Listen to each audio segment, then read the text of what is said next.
Не могу понять, почему выключилась камера. Ну что за ерунда? Вот бывает иногда вот тупость какую-то наделает эта камера. Вот ни с того ни с сего, или кто-то выключает, что ли. В общем, продолжение я все-таки вам скажу. Я практически там все объяснила по этому ритуалу.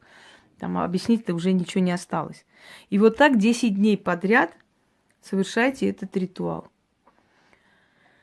В течение 10 дней вы не должны дать о себе знать никак. Через некоторое время человек выйдет на связь.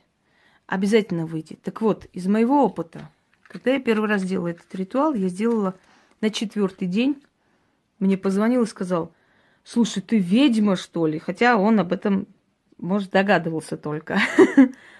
Ты мне уже каждую ночь снишься, я твой голос слышу, задолбался. Это раз.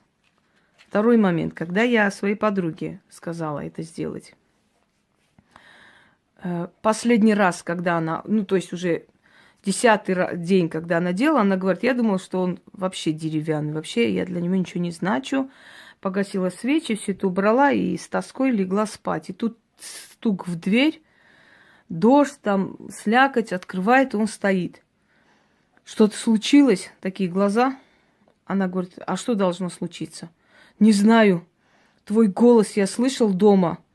И твой голос сказал: иди, мне плохо, нехорошо. И вот он прибежал. Понимаете? То есть, о чем я хочу сказать? Что не ваш голос туда пойдет. У вас нет такой силы, чтобы вы могли прям голосом передать ему, да, или образом, или фантомом. Это мы можем зайти в дом и видеть. Я, например, иногда захожу и вижу кое-что. Кстати говоря, я, может быть, устрою, вот идея, я устрою необычное ясновидение. Вот подарю вам сейчас ритуалы и, может быть, устрою. Войду к вам домой, как всегда, как мне Матвей говорит: пошла вон из моей квартиры. Матвей, почему кофе стоит? Матвей, почему не убрано?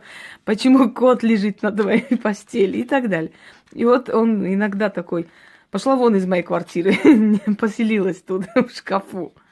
Да-да-да, сделай-ка я такое ясновидение. Мне самой интересно такое, я люблю это. Вы же заметили, что я люблю ясновидеть, потому что мне нравится ошарашить людей. Вот не знаю почему. Мне с детства это нравилось, когда люди удивлялись чему-то. Итак, еще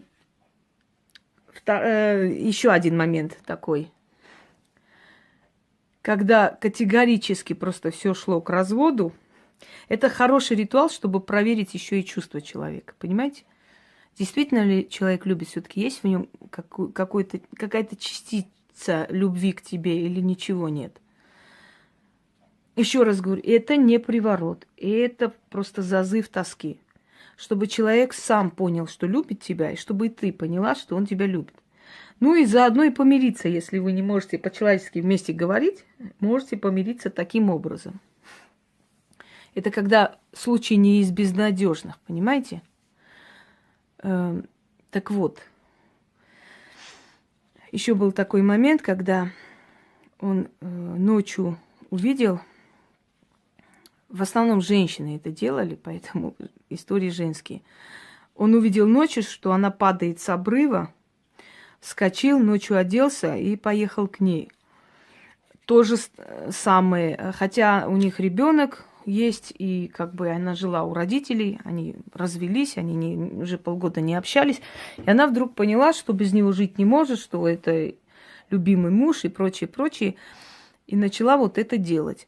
И, говорит, ночью приезжает, открывает мой отец, они там на кухне сидели, выпили, поговорили. После этого на следующий день он собрал вещи, меня, и сказал: забудь о разводе, я тебя лучше убью, чем разведусь. В общем, с такими громкими словами отвез. До сих пор они вместе живут. Ну, может, прошло уже лет 14 точно.